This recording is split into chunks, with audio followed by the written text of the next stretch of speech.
모세의 가정에 장인 이드로가 방문하게 됩니다. 언제인지 모르겠지만 장인 이드로에게는 그의 딸, 그러니까 모세의 아내였던 아내와 자녀들이, 두 자녀들이 장인에게 가 있었습니다. 그래서 장인은 그 아내들을 그 아내와, 그러니까 자기 사이에게 온 거죠. 사이에게 자기 딸과 자기 손자를 맡기려고, 다시 되돌려 주려고 온 겁니다. 오늘 그 되돌려주는 온 가운데 있었던 이야기가 오늘 18장 1절부터 12절의 이야기입니다. 오늘 참 재밌는 것은 뭐냐면, 능력을 보고, 이 모세의 삶을 보고, 드디어 그의 장인이었던 미디안 제사장 이드로가 하나님을 고백하는 이야기가 바로 오늘 장면에 나오게 됩니다. 여러분, 모세의 처음 장면이 생각나십니까? 저희는 이제 출애굽기 18장까지 왔는데요. 이제 19장 가면 시내산에 정착을 하게 됩니다. 시내산에서 굉장히 오랫동안 정착하기 때문에 우리는 시내산에 정착할 때하고 그 전과 그 이후로 이제 대부분 성경을 나눠서 보는데, 그래서 20장부터는 제가 재미없잖아요. 십계명 나오고 율법 나오고 성막 어떻게 지어라 나오고 하기 때문에 출애굽기 20장은 사람들이 잘 안 봐요.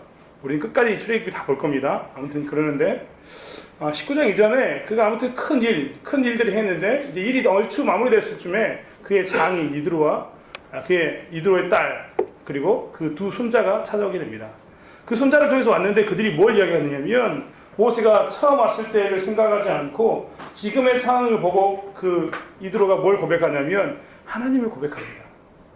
그리고 모세가 처음 왔을 때의 모습을 생각해 보세요. 제가 다 배웠으니까, 아까 했던 이야기 다 배웠으니까, 저는 예배에서 온 친구들 미안하지만 이야기 다 알고 있으니까 한번 볼게요. 처음 그 모세가 그 미디안 제사장 이드로를 찾아왔을 때 모양이 어땠을까요? 여러분 생각나십니까? 몇 장에서 봤는지 생각이 나시나요? 대강 한번 찾아보실래요? 자, 2장, 3장 한번 넘겨보세요. 2장, 3장. 출애굽기 2장, 3장 한번 볼까요? 자, 2장입니다. 2장. 2장 마지막 절에 2장 17절, 18절 한번 볼까요? 자, 2장 11절부터 보면 거기 뭐라고 하냐면, 모세가 이제는 잘못해가지고 사고를 치고 난 다음에 2장 16절에 넘어보면 그쪽으로 미디안 제사장에게 도망가 있는 장면까지 나오는 게 모세입니다. 그러니까 즉 모세가 처음 미디안 제사장인 이드로를 만났을 때 그는 어떤 사람이었냐면 도망자였습니다. 살인자였고 나그네였습니다. 그래서 오늘 본문에서도 우리 18장에서도 이야기하지만 그의 첫째 아들 이름이 뭐였다고요? 18장 보실래요? 첫째 아들 이름이 뭐였다고요? 네. 한번 보세요. 출애굽기 18장. 자, 아들 첫째 아들 이름이 게르솜이었습니다. 게르솜. 게르솜의 뜻은 뭐라고 이야기했습니까? 자, 한번 같이 읽어볼게요. 게르솜의 뜻이 뭔지. 같이 한번 읽겠습니다. 시작. 내가 이방에서 나그네가 되었다 하며. 이 본문의 이야기를 따져보면 오늘 모세는 첫째 이방에서 나그네로 살면서 도망자와 살인자의 신분을 가지고 살았습니다. 그가 비록 정의감은 있었어요. 왜 정의감은 있었다고 이야기하냐면 2장 17절 18절에 봤던 것처럼 이들의 딸들만 있어가지고 샘물에서 물을 먹이려고 하는데 다른 목자들이 와가지고 그걸 방해합니다. 그러니까 어떻게 합니까? 모세가 그 목자들을 혼내주면서 물을 먹이게 하죠. 이 사건이 2장 17절 18절에 나왔었어요. 그러니까 즉 모세는 정의감은 있었지만 이제 뭐예요? 여전히 도망자, 살인자, 나그네 신분으로 있었습니다. 나그네라고 이야기하면 우린 좋게 생각하지만 사실 이 나그네는 끔찍한 거예요. 나그네에도 이런 나그네는 괜찮아요. 내가 A라는 곳에서 B라는 곳에 가기 위해서 이 길을 가고 있어요. 이렇게 길을 가고 있는 나그네. 이 중간에 있는 나그네는 아주 행복한 거죠. 그렇죠? 왜 행복한 거예요? 목적지 있는 나그네니까.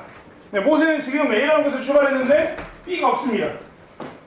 B가 없는, 목적지가 없는 나그네였던 거죠. 철저하게 갈 곳 없는 나그네.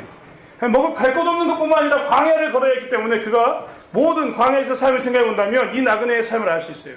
아주 끔찍한 삶 가운데서 나그네, 이방인, 살인자의 신분으로 그가 지금 살아가고 있었습니다. 물론 아까 얘기했던 것처럼 몸 안에 뭐가 있어서 여전히 정의감은 있어요. 정의감. 반면에 또 이런 것도 있습니다. 그래서 지난 40년 동안 뭘 배웠습니까? 왕자에 대한 교육. 그렇죠? 이 제왕학에 대해서 제왕학이라고 이야기하는 왕으로서의 학문들을 배웠는데 이제 뭐가 됐습니까? 그는 아무것도 없죠. 요즘 말로서 이야기하면 잘 나가던 때는 다 끝나고 이제 뭐예요? 도망자의 신분, 쫓기는 자의 신분, 잡히면 죽는 자의 신분으로 있는 거예요. 권세를 누리는 자가 아니라 이제 권세 누린 자들에게 있어서 쫓겨다니는 신분이 된 게 누굽니까? 지금 모세의 신분인 거죠. 이드로가 처음 만났을 때 모세는 이랬습니다. 이런 모세가 감히 이야기할 수 있었을까요? 내가 하나님 믿습니다라고 이야기할 수 있는 그런 여건이 전혀 되지 않았을 겁니다. 아마 저라도 그랬을 것 같아요. 정의감은 불타고 있었지만 아무것도 할 수 없는 무능력한 상태. 그렇지 않나요? 저희들이 이런 사람을 우리가 그래서 좋을 것 같아요? 정의감은 넘치는데 아무것도 없어. 정의감만 있어. 어떻게 될 것 같아요? 아무 의미가 없어요. 지난 40년 동안 배웠던 게 제왕학이었어요. 말을 타고 그 다음에 어떻게 백성을 다스릴 건가 배웠는데 백성이 없어. 오히려 자기가 쫓기는 신분이 됐어요. 이렇게 살았던 게 모세였습니다. 그런데 그렇게 살았던 모세가 믿었던 이런 모세가 과거에는 이랬는데 지금 이들은 뭐라고 있냐면 이 목적지에서 지금 뭐라고 있냐면 모세가 믿는 하나님을 찬양합니다. 심지어는 오늘 18장을 보시면 재밌는 표현이 굉장히 많아요. 이게 한번 보시겠습니다. 9절 끝자리에 보면 이렇게 나왔습니다.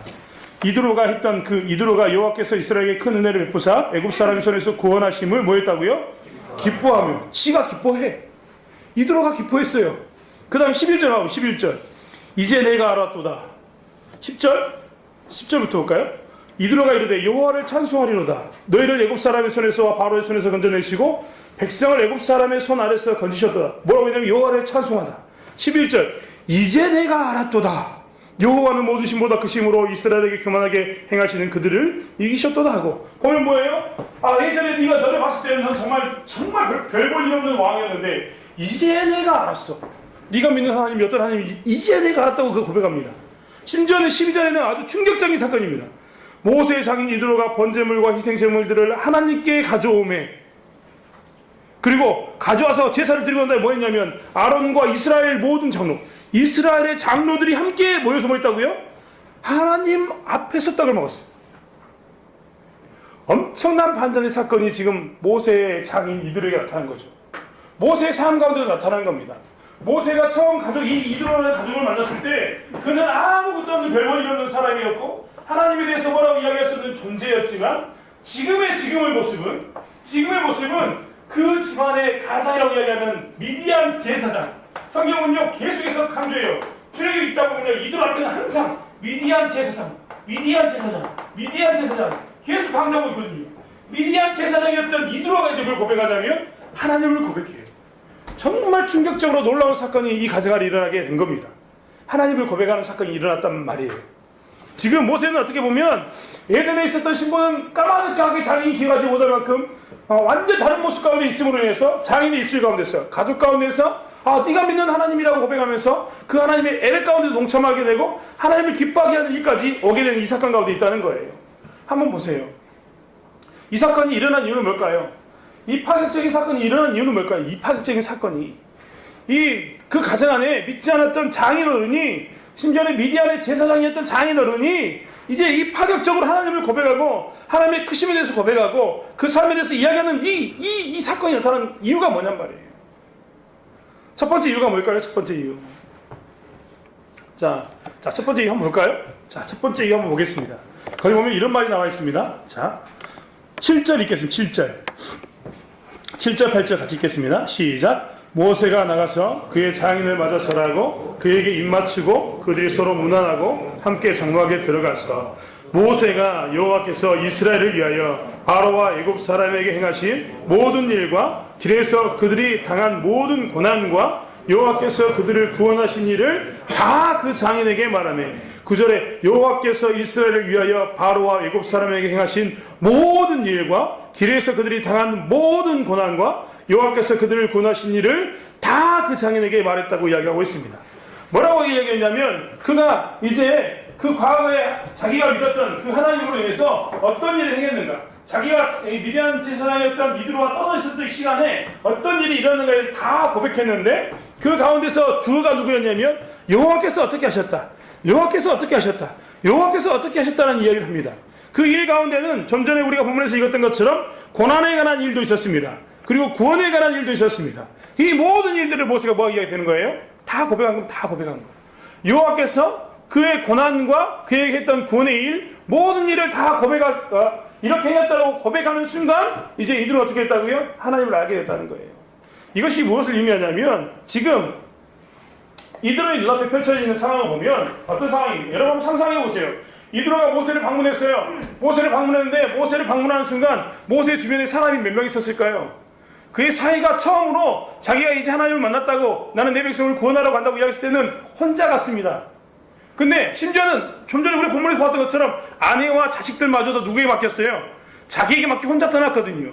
근데 지금은 누가 있다고요? 와 보니까 누가 있는 거예요? 숫자로 해볼까요? 몇 명이 있었을까요? 수백만 명이 있었던 거예요. 수백만 명이. 그 주변에 장막을 치고 수백만 명이 서 있는 겁니다. 같이 있는 거예요. 그 모습을 보고 있는 그 모세의 상인 이드로는 모세의 이야기를 들을 때마다 그게 눈앞에 펼쳐져 있으니까 느끼는 겁니다. 아, 이게 하나님이 하셨구나. 지금 이들에게 모세에게 있는 하나님이 과거에 도망자이고 나그네였고 살인자였고 벌벌 일었던 그런 게 아니라 진짜 하나님께서 행하셨구나라는 것을 지금 눈앞에 보고 있는 거예요. 장막이 펼쳐진 가운데서 모세에게 이야기를 듣는 이 이드로는 깜짝 놀라는 거죠. 깜짝 놀랄 만한 이것만 있었겠습니까? 수만 명이 있었는데 그 수백만 명이 어떻게 해서 출애굽했는가 이야기를 들었어요.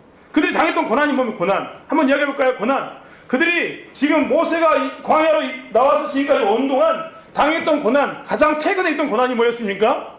최근에 이 직전에 우리가 했던 게 뭐예요? 17장에 뭐가 없었어요? 물이 없었어. 그 전에 뭐가 없었어요? 음식이 없었어. 그 전에 뭐가 하나 있었어요? 홍해가 가로막고 있었거든요. 자기들의 고난에 대해서 쭉 이야기하는 거예요. 이런 고난을 당했는데 이때마다 하나님께서 뭐 했다는 거예요? 고난을 이겨내겠다는 거예요. 수백만 명이 광야에 살고 있다는 것을 본 순간 미디안 제사장 이드로는요 이미 그림이 그려집니다. 어떤 그림이 그려집니까? 지난번에 이야기했던 것처럼 그는 경험과 학문이 풍부했던 사람이에요. 모세에게 조언을 해줄 만큼 풍부했던 사람이잖아요. 그러면 그가 보는 순간 이게 답이 나오는 거예요. 이 수백만 명이 먹으려면, 이 광야에 살려면 물이 얼마만큼 필요하겠다, 음식이 얼마만큼 필요하겠다, 이런 여정들에 관한 이야기가 나오는데 이것들에 대해 생각하는 순간 뭐예요? 이것들을 생각하는 순간 어떻게 이런 일이 있을 수 있을까? 수백만 명이 어떻게 먹고 살 수 있을까라고 이야기했는데 그 이야기를 듣는 순간, 모세 이야기를 듣는 순간 이해가 되는 거죠. 아, 이것은 여호와께서 행하셨구나. 도저히 이런 일이 광야에서 수백만 명이 먹고 살 수 있는 일이 있을 수 없는 일인데 음식을 광야에서 계속해서 지속적으로 얻어먹을 수도 없고 물을 지속적으로 공급해서 먹을 수 없는 상황인데 이런 일이 일어난 것에 대해서 여호와께서 하셨습니다라고 이야기하니까 이드로의 눈이 이제 달라진 거지요. 그래서 이드로는 지금 인식하기 시작합니다. 아, 이건 내가 보기에는 도저히 상식적으로 불가능한 물, 음식, 심지어는 홍해에 관한 이런 문제를 해결하신 분이 여호와셨구나. 모세가 섬기고 있는 여호와는 뭔가 특별하구나, 필요한 것을 공급해 주신 하나님이고 상식적으로 도저히 있을 수 없는 일을 그 앞에 나타내시는 하나님이구나라고 그가 무엇을 보냐면 모세의 삶과 이스라엘 사람들의 삶, 눈앞에 펼쳐진 이 삶을 보고 난 다음에 고백했던 겁니다. 고백하지 않을 수가 없었죠. 왜? 당장 눈앞에 현실로 나타나 있으니까. 기적 같은 일이 현실로 나타나 있으니까. 자기의 상상을 초월하는 일들이 지금 눈앞에 펼쳐지니까 그렇게 된단 말이에요. 그게 모세가 이야기합니다. 여호와께서 주신 능력으로. 여호와께서 능력을 보면 당신이 알 수 있지 않냐고 모세가 이야기하는 거예요. 여러분 살펴봤으면 좋겠어요. 이런 일이 이드로가 보기에도 상상을 뛰어넘는 이런 일들이 어떻게 나타나는가 한번 살펴봤으면 좋겠단 말이에요. 우리가 처음에 모델에 제가 말씀드렸습니다. 모세는요 실패자, 그렇죠, 나그네, 살인자 이런 거 있잖아요. 도망자 이런 거 있잖아요. 근데 지금 모세가 지금 하고 있는 건 뭐예요? 삶 가운데 능력이 나타났어요. 누가 인정할 만큼? 그의 미디안 제사장 이드로가, 장인이 인정할 만큼 능력이 나타났단 말이에요. 그의 가장 가까운 가족이 인정할 만큼 능력이 나타났어요. 이 능력이 어디서부터 시작했냐 이 말이에요. 이 능력이. 모세의 능력은 과연 언제부터 시작됐습니까? 출애굽기 3장에 볼까요? 3장. 자, 성경책을 한번 넘겨봅시다. 출애굽기 3장. 3장에 보면 여전히 모세는 3장 1절에 뭐라고 했었냐면 그의 장인 미디안 제사장 이드로의 양떼를 치고 있었던 상황이었습니다. 근데 2절부터는 뭐가 나오냐면 그의 눈에 갑자기 저 멀리 보이는 불달기 나무 속에 불이 보입니다. 그래서 그는 그것에 들어가게 되죠. 거기에 갔더니 하나님께서 응답하십니다. 모세야 모세야라고 이야기하면서 이곳은 거룩한 곳이라고 이야기합니다. 그리고 4절 이후부터 하나님을 만나게 되지요. 자, 그렇다면 모세의 능력이 언제부터 나타났을까요? 이때부터 나타납니다. 하나님을 만나는 순간. 여러분 3장의 끝자락에 우리가 기억할 게 있었습니다. 하나님께서 뭘 보여주냐면 지팡이를 던지게 했고 문둥병을 생각나나요? 품에 넣으면 문둥병 안치되는 이 사건을 보여줬잖아요. 결국 뭐냐면 모세의 능력이 언제부터 나타나냐면 오늘 출애굽기 3장에 있었던 것처럼 하나님을 만남으로 되어 있습니다. 그 전에는 나그네 이방인으로 살았는데 그 전에는 미디안 세상이 보기에도 별 볼 일 없어가지고 우리 양이나 쳐라. 너는 집도 없다. 너는 내가 줄 수 있는 것밖에 먹고 살 수밖에 없는 존재다라고 이야기했던 그런 신분이었는데 하나님을 만나고 난 다음부터 이제 능력이 나타나는 일이 시작된 겁니다. 자, 그렇다면 두 번째로 모세의 기적의 근원은 뭐였을까요? 기적의 근원. 자, 모세가 하나님을 만난 것으로만 능력이 나타났는데 그 하나님의 만남으로 능력이 나타났는데 그 능력의 근원이 누구예요? 근원은 뭐였냐면 이제 홍해를 가르고 음식을 먹고 물을 먹고 하는 이 모든 일들에 대한 이 능력의 근원이 무엇이었냐면 이 능력의 근원은 정확히 이야기하면 그 전에 모세가 경험하지 못한 것을 경험하면서부터입니다. 이제 출애굽기 3장 이후로부터 모세는 어떻게 돼요? 여러분 잘 보세요. 모세가 어떻게 되든가요? 그 전에는 여러분 한번 이야기해볼까요? 3장 이전에 모세가 자기 동족을 죽일 때 하나님의 음성을 듣고 죽였나요? 아니면 자기가 가서 했나요? 이제 3장 이후부터는요, 성경이 계속 그렇게 기록하고 있어요. 여호와의 음성이 모세에게 지시합니다. 여호와의 음성이 계속 들려요. 이게 뭐냐면 그의 능력의 근원이 뭐였냐면 사실 여호와께서 명령할 때만 명령함으로 말씀하심으로부터 능력이 나타납니다. 홍해부터 가면 되지. 나의 강을 핏물로 만든 것도 뭐 때문이었어요? 여호와께서 명령하실 때였고 10가지 재앙을 건널 때마다 뭘 했어요? 여호와께서 말씀하시고 명령하심으로 인해서 어떻게 됐어요? 능력이 나타났던 거예요. 홍해를 가를 때도 분명히 하나님께서 이야기했습니다. 뭐라고 이야기했어요? 생각나나요? 두려워하지 말고 가만히 서 있으라고 그랬어요. 하나님이 어떤 일을 이야기해서 보라고 했단 말이에요. 만나와 메추라기 줄 때도 뭐라고 이야기했어요? 물을 줄 때도 뭐라고 이야기했어요? 그때 분명히 다 누가 이야기했습니까? 여호와께서 이야기했습니다. 자, 출애굽기 4장 12절 한번 보시겠습니까? 4장 12절 이렇게 이야기했습니다. 하나님이 모세를 보내면서 뭐라고 이야기했냐면 4장 12절 이제 가라. 내가 내 입과 함께 있어서 할 말을 가르치리라. 뭐라고 이야기했다고요? 내가 내 입과 함께 있어서 할 말을 가르치리라. 이 이야기는 뭐냐면 모세의 능력이 그런 어디서부터 시작했냐면 하나님의 임재 혹은 하나님과의 동행입니다. 동행. 그러니까 수많은 기적들을 능력이 나타났는데 그 능력이 나타난 시점은 여호와를 만났을 때부터였고 그 능력의 근원은 여호와의 말씀, 즉 하나님의 임재와 하나님의 동행하는 사건이 있었을 때 그 일이 나타났다는 거죠. 자, 그래서 능력의 결과들이 아까 이야기했던 것처럼 뱀, 문둥병, 10가지 재앙, 홍해, 갈라짐, 만나, 메추라기, 생수 이런 거였습니다. 이것뿐만 아니죠. 사실 지금 모세의 장이 미디안 제사장이 눈앞에 보고 있는 것처럼 뭐가 기적이에요? 이스라엘 백성들이 지금 수백만 명이 광야에서 살고 있는 그 자체가 뭐예요? 기적이에요. 기적. 광야에서 살 수 없는데 살고 있는 그 자체가 뭡니까? 기적입니다. 굶어 죽었어야 했는데 목말라 죽었어야 했는데 안 죽어요. 그리고 여기까지 살아왔어요. 이게 기적인 겁니다. 이게 다 어디서부터 시작된 거예요? 하나님을 만나고 하나님의 임재와 동행을 경험하고 그래서 하나님의 능력들을 계속해서 경험하게 된 거예요. 이게 모세의 삶입니다. 이게 모세의 삶인 거죠. 오늘날 그럼 우리는 우리 삶을 볼까요? 모세가 이런 삶을 살았을 때 미디안 제사장이었던 그의 가족이었던 그리고 가족 중에서 제일 힘썼던 그의 장인이 뭐라고 이야기했냐면 좀 전에 읽었던 것처럼 하나님을 찬양하게 되고 하나님을 기뻐하면서 제사를 드리면서 고백하게 되잖아요. 하나님 믿는 사람과 함께하는 시간을 갖잖아요. 그렇다면 우리의 모습은 한번 우리의 모습은 어떤가요? 우리의 모습. 나의 모습은 어떤가 한번 살펴보자는 말이에요. 나의 모습. 다른 거 하지 말고 하나님 주신 능력을 증거하고 싶습니까? 정말 내 가족 중에 가장 불신자라고 이야기하는 누군가 한 사람이 정말 우리 집에서 만약에 가족의 불신자 중에 대표라고 이야기하는 우리 아버지 혹은 할아버지, 엄마가 미디안 제사장처럼 내 삶 가운데 이런 일들을 보고 너희 하나님은 정말 특별하다. 너희 하나님이 이 일들을 행하셨구나. 네가 살아있는 삶을 보니까 이 기적을 보니까 이것만 봐도 네 하나님이 있다. 기뻐하며 제사를 드리고 싶은 그런 삶을 살고 싶은가 이 말이에요. 우린 다 그렇게 살기로 하면 저는 정말 이 소원이 간절합니다. 왜냐하면 제가 1세대. 저희 부모님 믿지 않아요. 저는 저희 아버지에게 꼭 이걸 좀 보여주고 싶어요. 목사의 집이 어떻게 사는가, 목사의 아들이 어떻게 사는가를 좀 통해서 이런 기적이 많이 나타나면 하나님께서 좀 아실 거 아니에요. 우리 아버지의 그 소원이 뭔지 아세요? 아들이 부유하게 사는 겁니다. 부유하게 사는 거. 너는 내가 넷이나 됐는데 어떻게 사냐? 맨날 이게 물어봐. 심지어는 여전히 아버지한테 제가 용돈을 드려야 되는데 우리 아버지가 나에게 뭔가 사주려고 항상 노력 중이야. 그래서 우리 아버지의 가장 큰 소원은 뭐냐면 내가 혹시 잘 된다면, 내가 뭔가 물질적으로 풍요로움을 누리게 된다면, 내가 좋은 집에 좋은 차를 타고 다니고 그런 삶을 산다면 우리 아버지는 분명히 이야기할 거예요. 아, 네가 믿는 하나님이 있는가 보다라고 말이에요. 나도 좀 그래 보고 싶어요. 나도 그렇게 좀 살고 싶고 그렇게 하고 싶은데 이 미디어 제사장 이들하고 고백했던 것처럼 우리 아버지가 이런 고백을 좀 했으면 좋겠는데 내 삶 가운데는 그런 일이 왜 안 나타나는 거예요. 한 번씩 우리 좀 살펴봤으면 좋겠어요. 자, 우리는 좀 전에 하나씩 살펴볼까요? 자, 미디안 제사장 이걸 떠나서 모세가 언제부터 능력 있는 삶을 살게 됐는가를 살펴봤습니다. 모세가 하나님을 만났을 때부터 능력 있는 삶을 경험하게 됩니다. 우리는 이제 언제 능력 있는 삶을 살게 될까요? 우리가 하나님을 만날 때부터 능력 있는 삶을 살게 됩니다. 하나님을 만난다는 것은 늘 이야기하지만 눈으로 보는 게 아닙니다. 하나님을 만난다는 것은 뭘로 느끼는 거예요?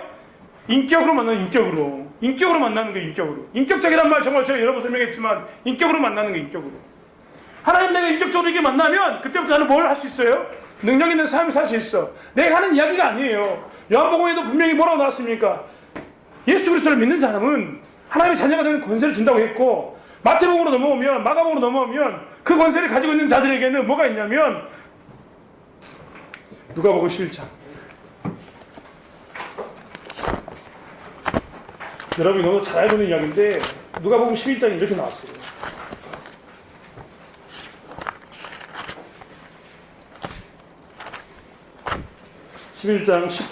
11장 9절부터 읽겠습니다. 11장 9절부터 13절까지 같이 읽겠습니다.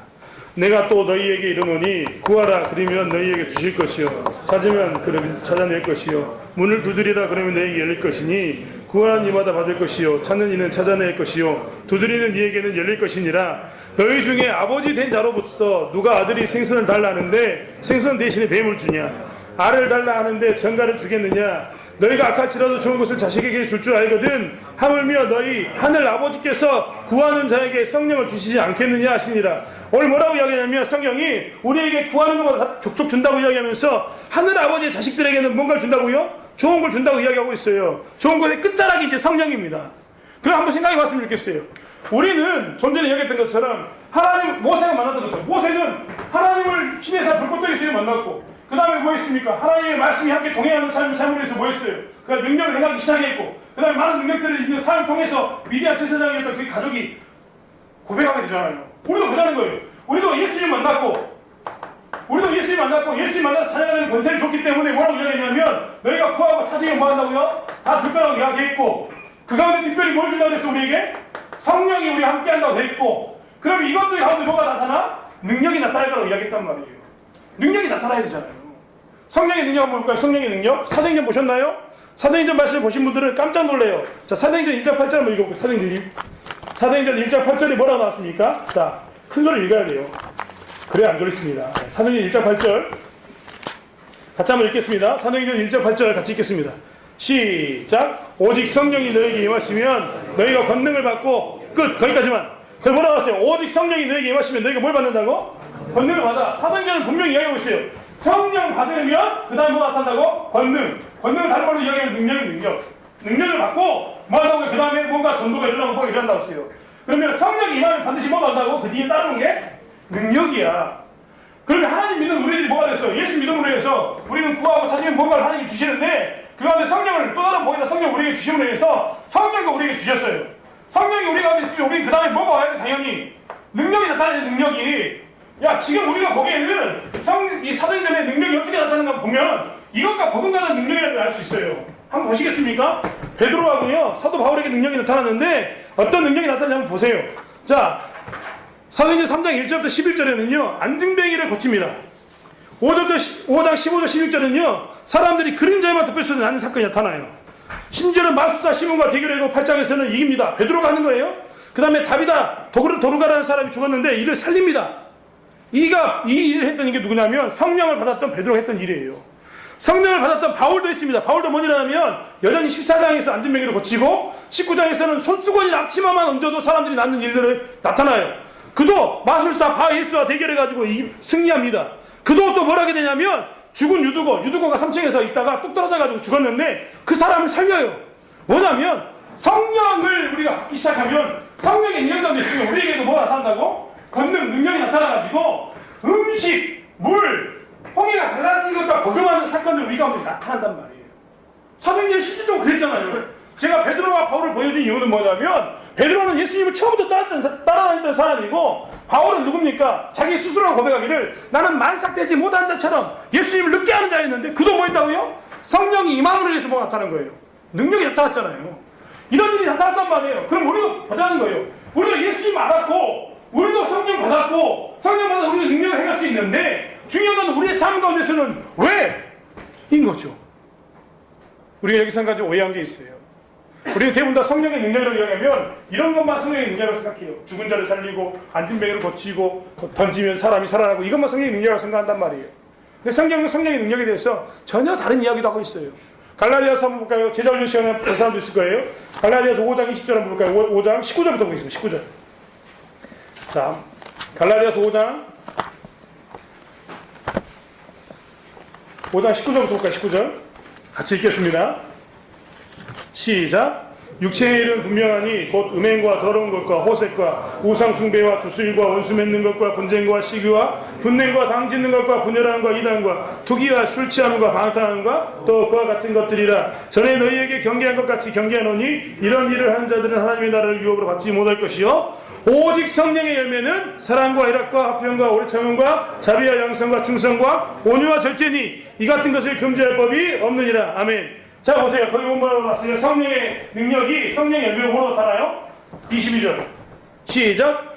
사랑, 희락, 화평, 오래 참음, 자비, 양성, 충성, 온유, 절제. 우리가 생각했던 성령의 능력이 이래가지고 나타났던 귀신을 쫓아내고 병든 자가 고쳐나고 죽은 자가 사냐는 그런 일만 있는 게 아니라 뭐라고 이야기하고 있어요? 성령의 역사 가운데는 어떤 성령의 능력이 어떻게 나타난다고?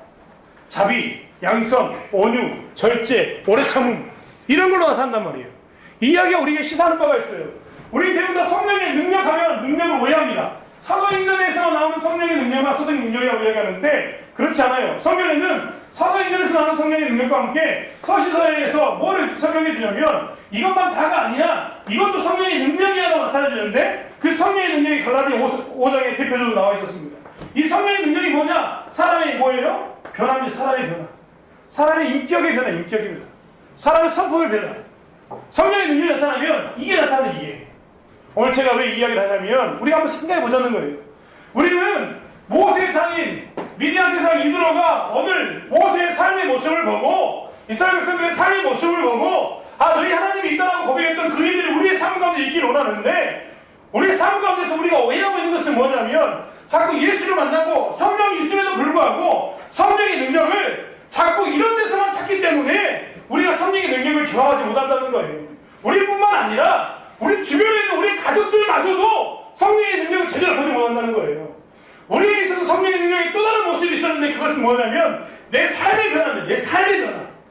내 삶의 변화가 그전과 비교했을 때 양선이 있어야 되고 자비가 있어야 되고 오래 참음이 있어야 되는 이런 일이 있어야 되는 거예요. 절제도 있어야 되는 거고 희락과 화평과 충성 이런 것들이 있어야 되는 게 뭐예요? 성령의 능력이고 성령의 능력.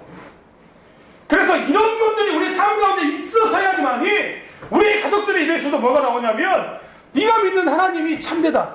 내가 믿는 하나님을 나도 함께 기뻐한다. 내가 믿는 하나님의 하나님께 나와서 내가 제사를 예배를 드리겠다. 그리고 네가 믿는 하나님의 하나님의 장로들과 함께 내가 음식을 나누겠다고 이야기했던 것처럼 내가 그런 삶을 살겠다라고 이야기하게 된다는 겁니다. 그렇기 때문에 우리는 다시 한번 생각해 봐야 돼요. 우리의 가족 가운데서 모세 장인 이드로처럼 고백하는 고백이 나오게 하려면 우리의 삶 가운데 성령의 능력을 드러내야 합니다. 성령의 능력은 여러분 이것만 착각하지 마세요. 반성을 쳤을 때 물이 나오는 것, 음식이었을 때 음식이 나오는 것, 바다가 가로막을 때 바다가 갈라지는 것만 성령의 능력이 아니라 내가 그전에는 그렇게 살지 않았는데 이제는 전혀 다른 모습으로 사는 것. 그전에 내가 신경질적이었고 내가 참지 못하고 절제하지 못했는데 내가 예수 믿고 난 이후에 시간이 지나면 지날수록 절제하고 참고 사랑하고 이해하고 충성하고 이런 모습이 나타나게 된다면 우리의 가족이 어떻게 되냐면 내 안에 하나님의 능력을 보낸다면 하나님의 능력을 그렇게 보는 거란 말이에요. 우리는 사실 좀 더 성숙한 그리스도인으로서 이제 하나님의 능력을 이렇게 나타나야 합니다. 내가 하나님께 받은 성령의 능력으로 내 삶을 변화시켜서 이 삶을 통해서 내 가족에게 하나님의 능력을 증가하는 삶을 살아가는 게 우리 그리스도인의 삶이라는 겁니다. 우리 가족이요 우리를 보면서 그렇게 이야기해야 돼요. 야, 네 삶을 살펴보니까 네 삶을 보니까 네가 잘되고 잘못되고를 떠나서 네 삶을 보니까 하나님이 있는 것 같아. 네 삶 자체가 능력이야. 나는 말이 나와야 된다는 겁니다. 내 상식적으로는 도저히 이래 가지고는 못 살 것처럼 보이는데 네가 이렇게 살아내는 것을 보면 하나님이 계신 것 같아 라는 말을 듣는 것이 우리가 살아야 할 이 땅에서의 삶이. 우리는 그래서 우리의 가족들에게 이런 모습으로 나가야 합니다. 내 삶 가운데서 만나는 주변 사람들에게 이런 모습으로 살아야 되는 거죠. 자, 사랑하는 청년 여러분, 우리가 정말 깊이 생각해 봤으면 좋겠어요. 제가 좀 전에 얘기했지만 이런 일은 덜 성숙한 사람들에게 많이 나타나요. 한번 생각해 보세요. 여러분, 애들한테 아빠가 이걸 할 수 있다는 걸 보여주기 위해서 하는 거는요, 애들한테 하는 거예요. 애들이 장성하게 되면 아빠 그거 할 수 있어 말만 해도 어떻게 돼요? 되는 거예요. 굳이 오버하면서 모든 걸 보여주지 않아도 장성한 분량이 있는 사람들은 말만 해도 알 수 있는 겁니다. 성경에서 분명히 사도행전에 있던 수많은 성령의 능력들이 있었는데 이후에 가면서 점점점 멀리하게 이걸 강조하는 이유가 뭔지 아십니까? 처음 선교제에 들어가면요, 이런 일이 비일비재하게 나타납니다. 여러분, 기적을 경험하고 싶으세요? 물이 나오는 것, 음식이 나오는 것, 기적을 경험하고 싶냐고 선교사로 가세요. 선교지로 가면 이거 지금도 있습니다. 지금도 많아요. 지금도 귀신 쫓아내고 지금도 정말 강력하게 역사하는 귀신의 대적 가운데서 승리하는 삶을 살게 됩니다. 그런데 말씀이 들어와서 신앙의 성숙함이 우리 가운데 들어오기 시작한다면 그때부터는 뭐가 나타나냐면 하나님께서 우리에게 주신 능력은 인격적인 변화예요. 내 삶의 변화. 그래서 선교지에서는 이 일들이 좀 더 많이 나타나는 것 동시에 이제 성숙한 자들에게 뭐가 더 많이 나타난다고요? 이 일들이 더 많이 나타나요. 그래서 자세히 살펴보세요. 온라인 교회가 힘이 없어가지고 이런 능력을 못 나타내는 게 아니에요. 착각하지 마세요. 온라인 교회는 능력을 못 나타내냐면 우리 그리스도인들의 삶의 변화를 가지고 나타내고 삶의 변화를 가지고 그리스도인은 뭔가 다르다는 그 인격적인 변화, 성품적인 변화를 가지고 온라인 교회가 하나님의 능력을 드러내는 겁니다. 그래서 하나님께서 원래는 이걸 쓰셔요. 이게 없다는 게 이야기 아니에요. 이것도 있지만 이거보다는 더 뭘 많이 쓰신다고요? 이걸 쓰신다고, 이 능력을. 그렇기 때문에 우리가 다시 한번 우리의 생각을 바꿔야 됩니다. 이 시대를 살고 있는 우리들에게요, 정말 나타낼 것은 바로 이 인격적인 변화, 삶의 변화입니다. 이 하나님의 능력을 드러내는 게 우리의 모습이라는 것을 잊지 않았으면 좋겠습니다. 기도하겠습니다. 하나님, 삶의 변화를 나타내기로 합니다. 특별히 내 삶